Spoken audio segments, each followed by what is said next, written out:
appears at three war fronts. There's clear and present danger of an addition of more missile strikes that are likely to take place in this area. On Friday night, there was another series of aerial strikes in this area of Bhaya district in South Beirut. In case Israel attacks Iran, the retaliation from Iran's side will be very heavy and they will be able to wipe out Israel from the face of earth. From Israel to Lebanon. Biggest reporting team covering the war. Israel at war. That is our top focus on India Today. Special broadcast that comes to you from Haifa in northern Israel. I'm Gaurav Sawant. In the past 2 days, intense shelling by Israel in southern Lebanon. The situation remains extremely grim. But the biggest question that's being asked, will Israel strike back? Will Israel target Iran? And even as we speak, there's breaking news that's coming in, information that's just coming in. The US CENTCOM chief, the US Central Command chief, has arrived in Tel Aviv. He would be going to Jerusalem and would be having extensive interaction with the leadership, with the military leadership here in Israel as Israel prepares to target Iran. There are many who argue that Israel is still finalizing what are the targets to hit. There were some reports that seem to indicate that even US President Joe Biden said that Israel still hasn't made up its mind. There are several aspects that are being considered. US President Joe Biden said he wasn't in favor of the nuclear sites in Iran being targeted. And then there was another statement that he did not want the oil facilities to be targeted. In midst of all of this, Israel continues to target southern Lebanon. Now, that's an area where Israel wants to consolidate. From what we were told by some analysts and experts, that Israel first wants to consolidate both the flanks, continue to go after Hamas in the south, continue to degrade Hezbollah's warfighting capabilities, ensure its people are able to return to the north. 60 to 70,000 people who've been displaced for practically an entire year now, and then target Iran. Amidst criticism, is there a rethink in Israel? Many argue there is no question of a rethink. There would be a counterattack, and not just a symbolic one, but for effect. In Israel, they say this is a fight for survival. And over the course of the next half hour, we'll talk about this in greater detail. But first, what are the sites that Israel may be looking at? There are several experts world over, whether in the United States of America or here, who've been analyzing several sites. And this is a war game that's been on for several years when it comes to Israel wanting to strike back at Iran. A proxy war that had been on for decades, but a direct war that's now on the cards. And something that's been wargamed very extensively. The nuclear sites, what are the repercussions? Because if you look at the maze of tunnels that Hamas has, the level of tunnels that Hezbollah has, a generation ahead.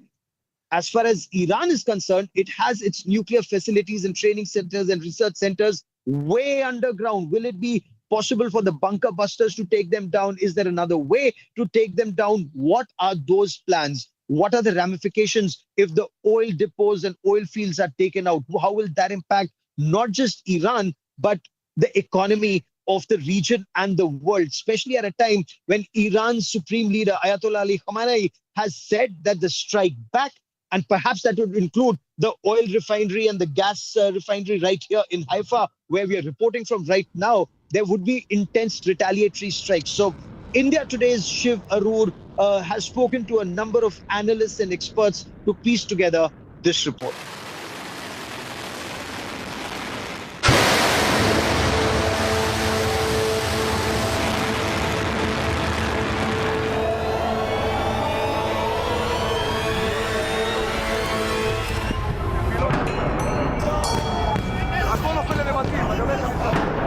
The world is watching and waiting for Israel's next move.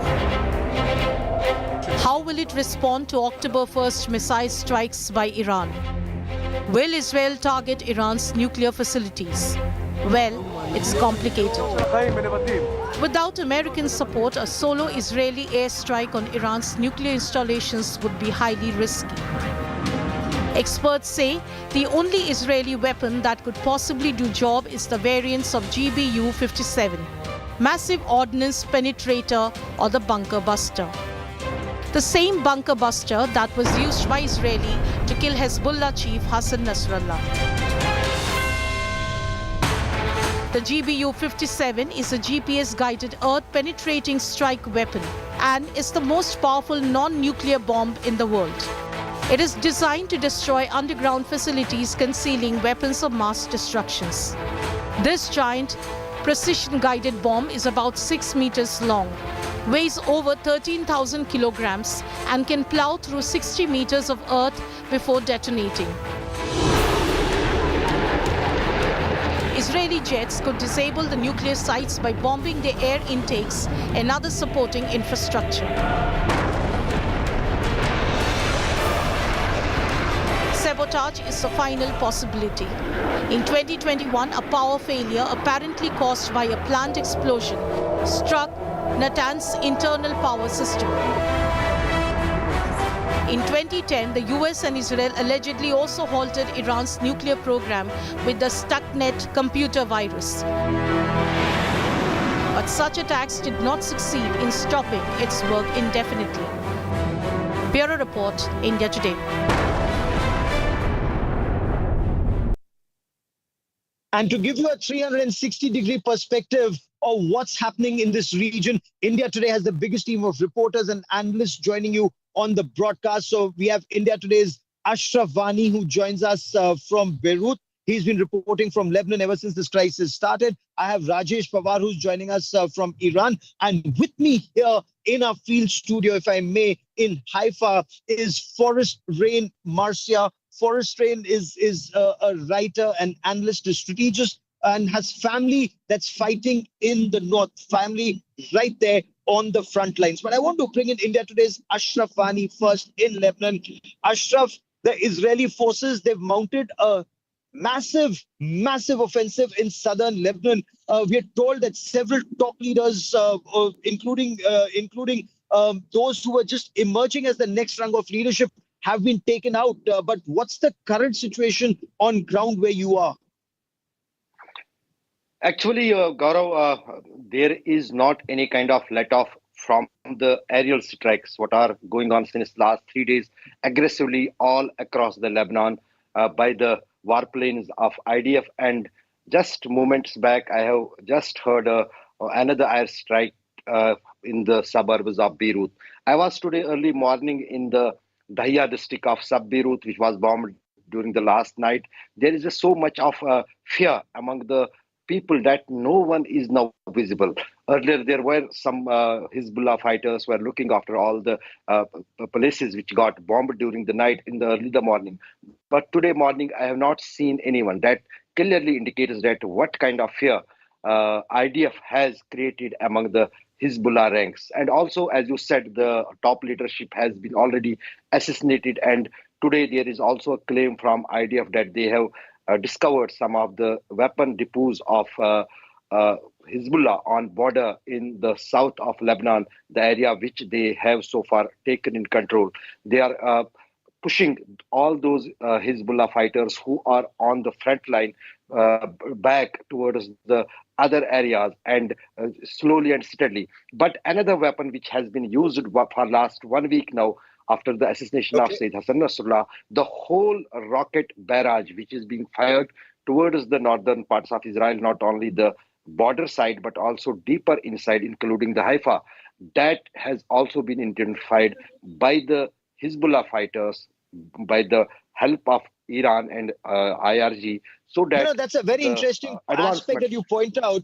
Absolutely, the kind of weapons that Hezbollah has access to, Forrest, given the fact that despite intense bombing by Israel, despite intense artillery strikes, airstrikes, rocket attacks, they're still targeting even places like Haifa. Just today, there was a strike here at Haifa. How vulnerable are you? How strong is the Hezbollah? We had to run to the shelter and wait for the bombs to explode and pray that Iron Dome succeeds in intercepting the missiles over our heads. This is every day, and there were hundreds of missiles. We had one of the most important holidays of the year now, the New Year holiday.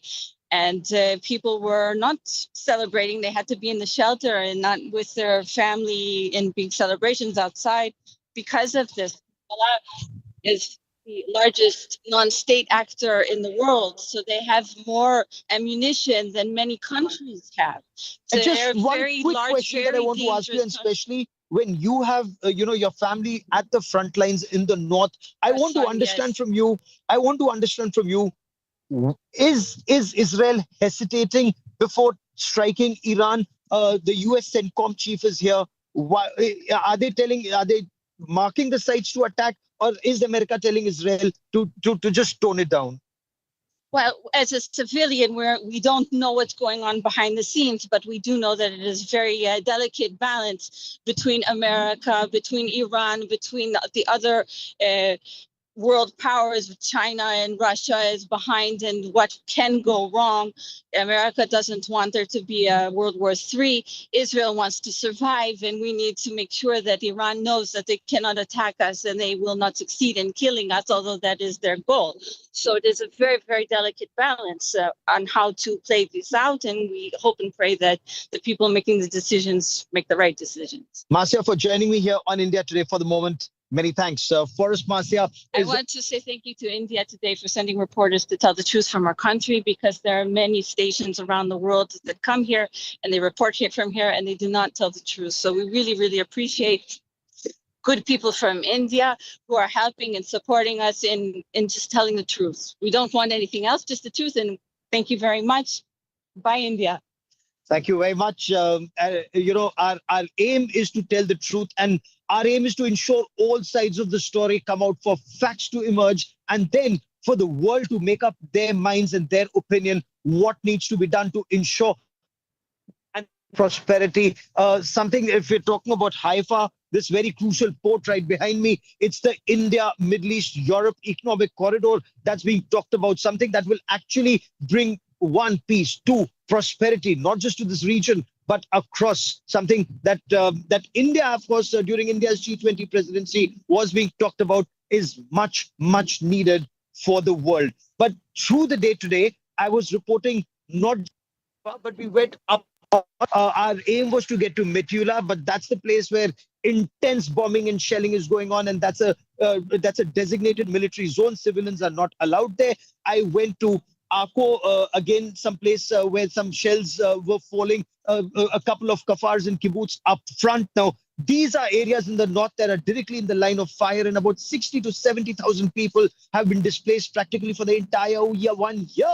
And Israel says their aim for all these operations is to ensure that people are able to return home. That's why Israeli forces are now in southern Lebanon, with the aim to create that buffer zone between the Lebanese-Israel border and that Litani River, a task that's easier said than done, given the kind of defenses Hezbollah has been able to put up in the past 18 to 20 odd years. But I bring you this report. We are barely a couple of kilometers away from the Israel-Lebanon border in northern Israel. And this is one of the kafars, or the villages or kibbutz that is being cleared out. And people are being asked to move to safer areas. We are just being told that we're supposed, as they can hear, apparently there is some movement that is happening. There are people rushing into their homes. We're also trying to rush into their home right now. So situation here is extremely tense. Let me now try and show. This is the house. This is a safety door that has been shut. This is a door that's completely been shut down now as soon as those sirens were heard. And with the family, sir, once the siren goes off, this is a specially reinforced door that you've shut? Yes, of course. It's good. So heavy. It's good heavy. It's a good door. Good door. And I'm so glad you still have a beautiful smile on your face, beta. What's your name? איך קוראים לך? Michaela.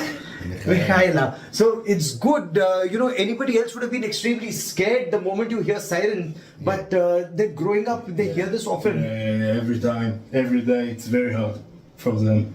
It's hard for them, but I notice you also have, and I want to show you this house. So it has a specially reinforced all metal door, all metal frame inside this door that's been shut, ventilation point completely shut. What is that in that corner? That is an אני לא יודע איך להסביר, ניסיתי להסביר לו. special זה משאבה ידנית, להוציא... מנואלה כזאת. זה כזאת מנואלה שאני מושך, וזה כאילו... It's manual pump to take the gas or outside from the room in case of a... And I also noticed that this is a reinforced window, specially reinforced window. Yeah, so this cannot break with the splinters. So it's almost like a bulletproof glass in this room. The air conditioning is on, it's reinforced concrete, and the little child now is switching on the television. The grandmother also in the house. Namaste, how are you? Fine, and you? I'm good, thank you. Nice to have you. Thank you very much. And in these circumstances in your house, and you've got your phone on already. So this what life is like right now in Israel. And how far are we from, sir? How far are we from the Lebanese border right now? 15 kilometers. 15 kilometers. So the moment that rocket is fired from that side, how much time do we have here? We need 15 seconds. 15 seconds. To run to the mamad. Just 15 seconds. Just 15 seconds.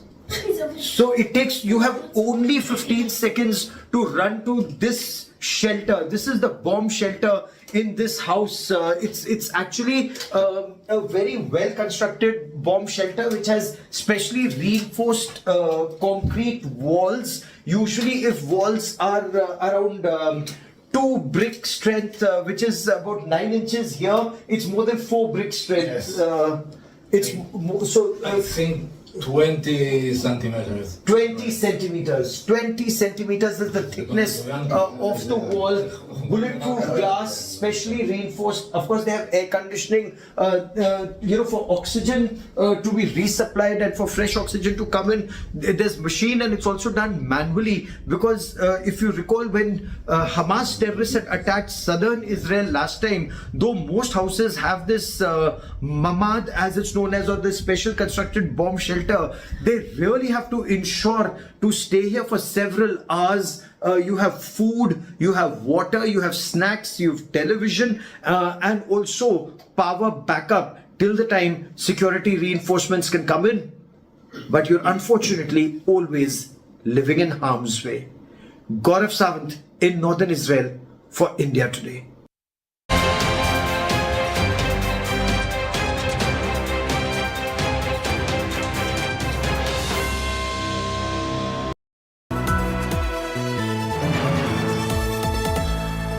Motorola Razr 50 Ultra comes with Google Gemini.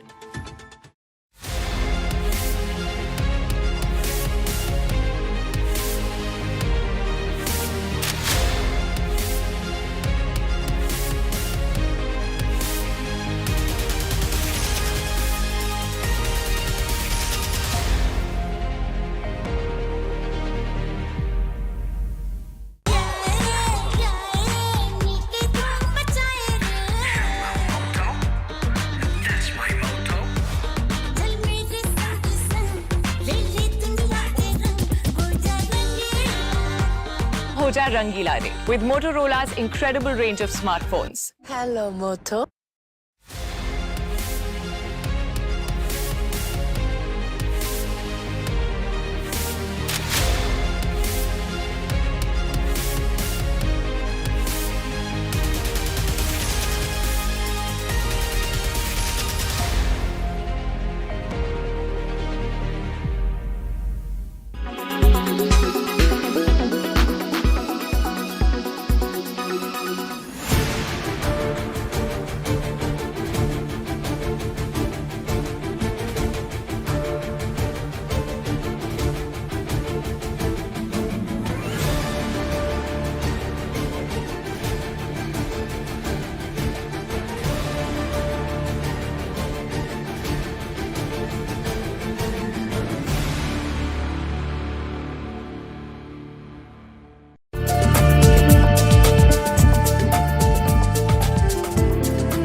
Razr 50 Ultra comes with Google Gemini.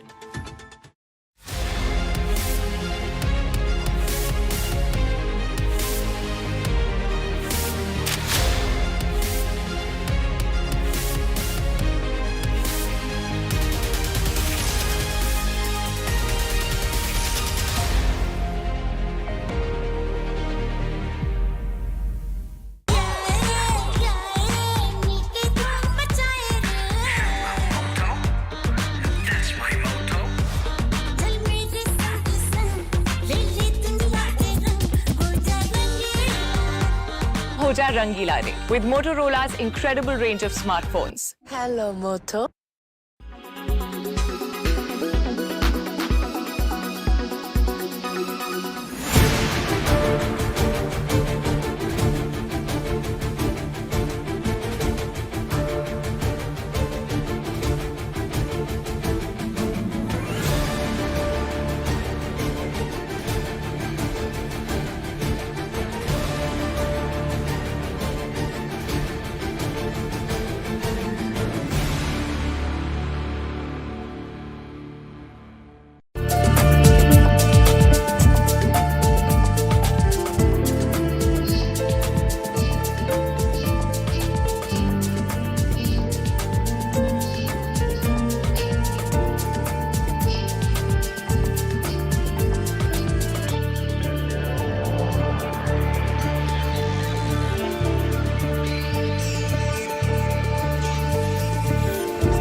Make your media plan smarter with India Today Live TV on your connected devices. Amplify your brand with 100 million smart internet viewers. To advertise, mail us at sales@aajtak.com.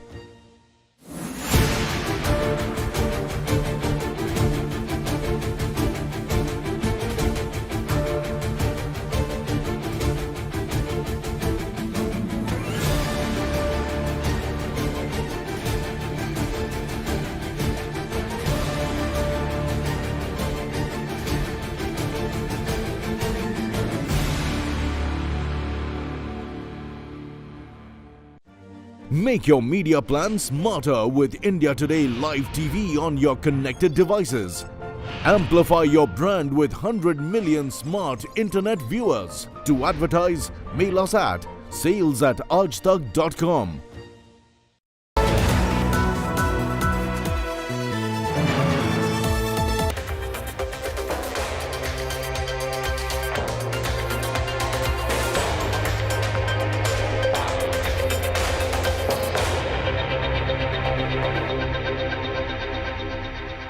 Has the missile strike of a couple of days ago on Israel by Iran pushed the world even closer to the brink of an escalating conflict?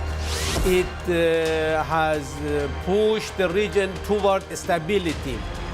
But you believe your strikes have damaged Israel? It does seem like at this point in time there are security concerns and Iran is at a disadvantage in this war.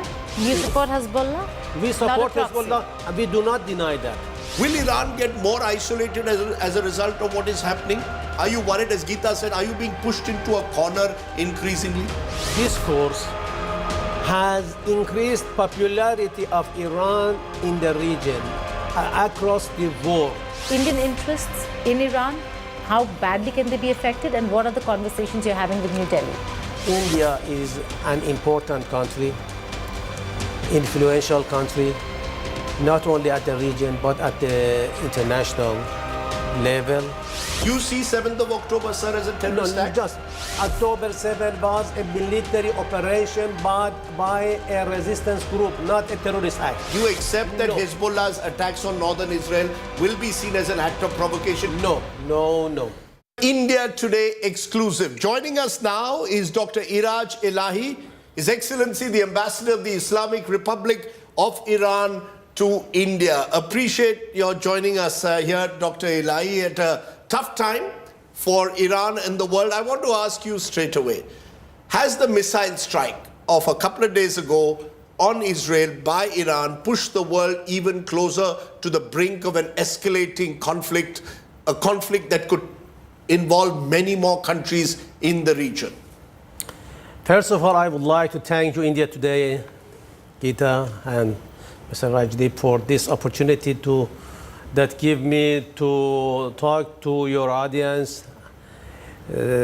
Since there is mainstream media all over the world trying to misinform people regarding the development in the region, it is a good opportunity for me, and I really appreciate this. Back to your question, we believe that Iranian missile strike not only push the world and the region toward escalation, but since the intention of Iran was deterrence against the invasion and violation of Israel, it has pushed the region toward stability. You know, this is a new narration of the situation in the region.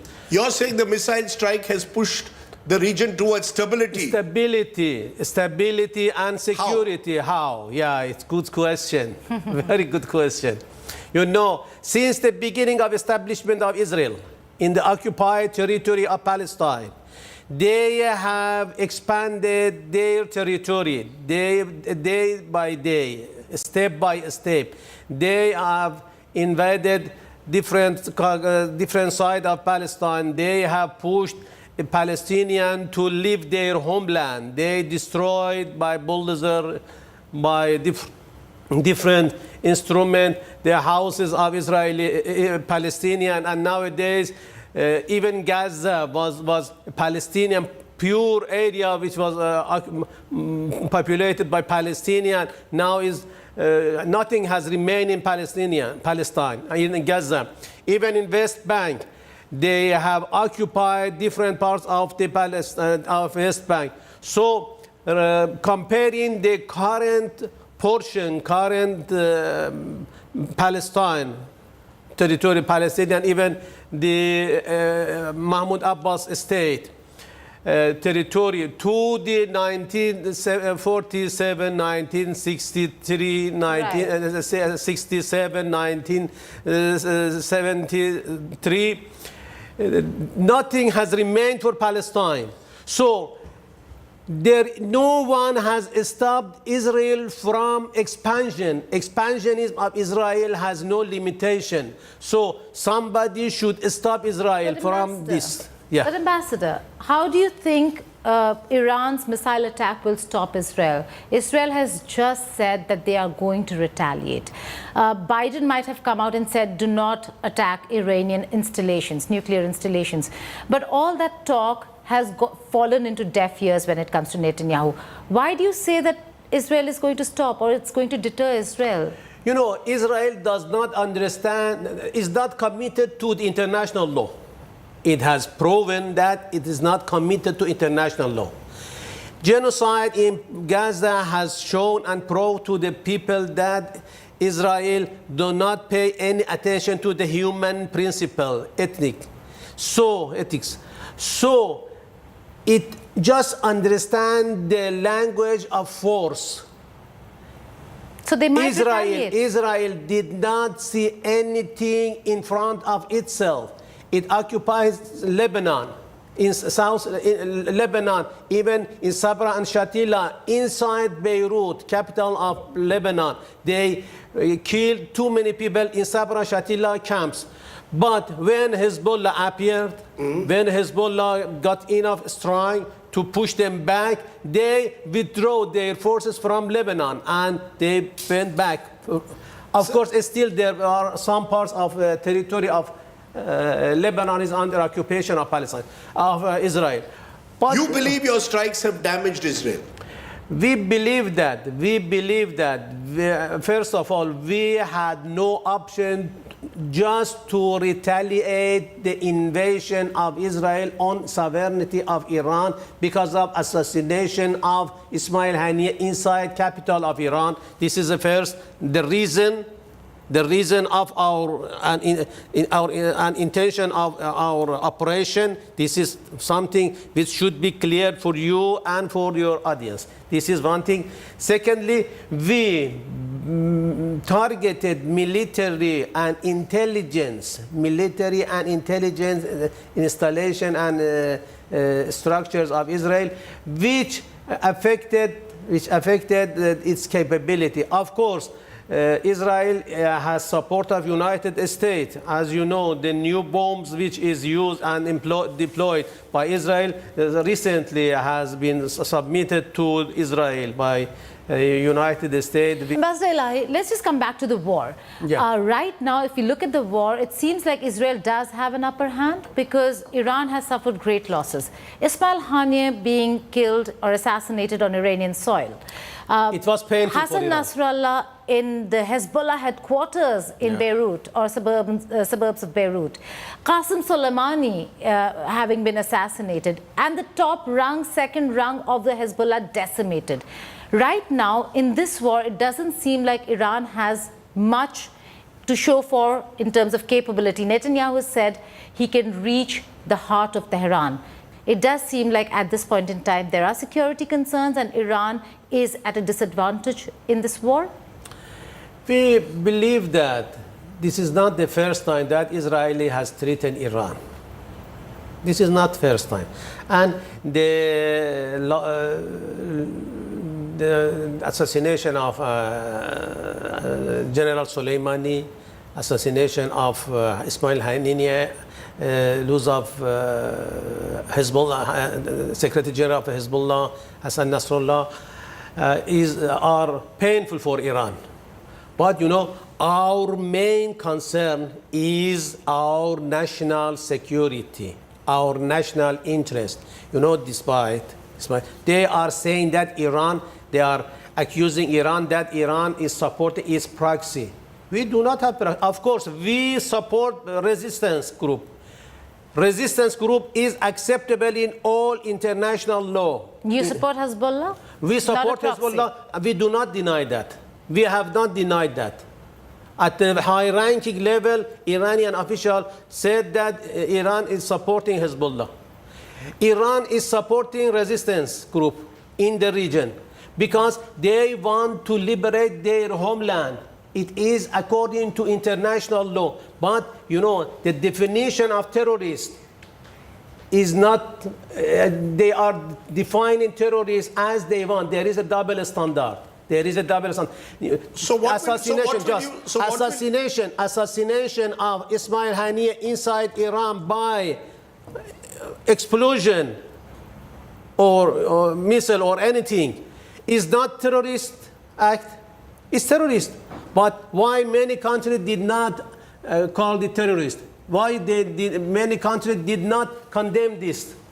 Which comes to the question, will Iran therefore find itself more isolated, be treated almost as a pariah state, not just by the West, but even by certain moderate Arab states who are worried that you are exporting this Shia, a kind of militant Shiaism across the region? Will Iran get more isolated as a result of what is happening? Are you worried, as Geeta said, are you being pushed into a corner increasingly? We believe that our discourse has increased popularity of Iran in the region, across the world. And even among moderate Arab countries? Even among Arab countries. You know, you should separate Arab statehood, you know, statecraft, and people. You know, Hassan Nasrallah, who now is called and tagged as terrorist after war 2006, 33 days war between Israel and Hezbollah, was the first man in the Arab world. According to the poll which was done by different, and even in the Western countries, all the popularity of Iran has increased. We do our discourse to defend oppressed people of Gaza, oppressed people of Palestine. So when Mr. Netanyahu popularity. So when Mr. Netanyahu says or hints at a regime change, that all of this will lead to a regime change in Iran, says my war is not against the people of Iran, it's against the leadership of Iran, and hinting at a potential regime change in Iran, what would you say? This is a dream, you know. For 45 days, not only Netanyahu as a puppet of United States, but the United States itself as a superpower tried to change the regime of Iran, but it failed. You know, we are not scared about the regime change. I believe that it's time to think about regime change inside Israel. Let's think about Israel, regime change in Israel. You know, Netanyahu has hijacked Israel, Palestinian, hijacked the whole region, hijacked the United States, hijacked the state of illegal regime of Israel, and security and stability of region for itself, for himself. Is Iran, given the fact that Israel has vowed to retaliate, how secure is Iran from this threat that Israel poses? The US has said don't target nuclear installations, but there is a question mark over oil installations, what that could do to the world. How secure does Iran feel today, given that there is now this omnipresent threat of Israel retaliating? Iran has reached to a level of self-sufficiency in defense that can defend itself. Regarding nuclear installation, you know, we hope that the advisor or the Lord of Israel, which is United States, can convince or oblige it to not. But are they listening to US? Is Netanyahu listening to the US at all? But Netanyahu is receiving ammunition from US. Okay. I really need to ask this. What is your expectation from India? Because there have been conversations with India, and India has a lot of interests there, not just in terms of oil, but in terms of infrastructure as well. So Indian interests in Iran, how badly can they be affected, and what are the conversations you're having with New Delhi?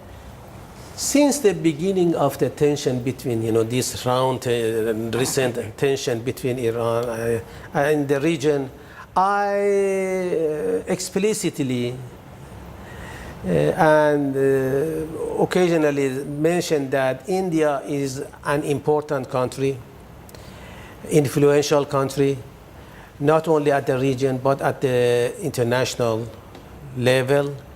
It has good relations with Israel. It can convince Israel to stop genocide. According to the Hinduism, genocide is not accepted. You know, when you respect even a plant, when you respect an animal, so you cannot be silent. You cannot be indifferent regarding the genocide, ongoing genocide in Gaza. So India can use its influence to stop this genocide. Of course, there is a differences. You know, India called 7th of October as terrorist act. Okay. How many people were killed in 7th of October? How many people? Over 1,000, which you presume, do you regard it as a terrorist act? Do you see 7th of October, sir, as a terrorist act? Over 1,000 people. Let's assume that it was a terrorist act. Let's assume that it was a terrorist act. Yes. One is equal how many person? Nowadays, the number of casualties in Gaza has exceeded 41,000 people. Your point taken, sir, but would you accept that it's a terrorist act? I take your point, Mr. Ambassador. It means that But do you accept that Hamas committed a terrorist act? Do you accept that Hezbollah's attacks on northern Israel will be seen as an act of provocation? Do you see when Houthis from Yemen target Israel, that's also seen as an act of provocation? And Iran is seen to protect all these groups? No. You know, our viewpoint regarding the basis of the tension differs. So when the basis of the issue in your narration differs from mine. So You're saying it didn't start on October 7th. It started with what you believe is the illegal occupation of Gaza and West Bank. October 7 was a military operation by a resistance group, not a terrorist act. Just a while ago said that you'll invite Indian journalists to go to Iran. Are you going to assure us that we will be allowed to go to Iran, to cover Iran, to see what's really happening on the ground? Yeah, sure. Okay, that's an assurance. That's good to hear, Ambassador. Thank you. I appreciate you joining us. You've taken the time, and we've given you the time to give your perspective, and it's important to have that perspective from Tehran. Thank you so much. Thank you. Ambassador Elahi.